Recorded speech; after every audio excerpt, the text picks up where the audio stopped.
Қайырлы күн, құрметті оқырман. Сіздермен жасанды интеллект.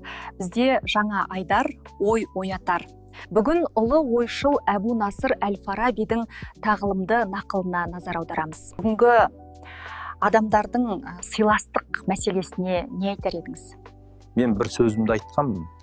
Адамға ең бірінші білім емес, тәрбие беру керек. Тәрбиесіз берілген білім адамзаттың қас жауы. Бұл сөздің астарында үлкен мән бар, қарағым.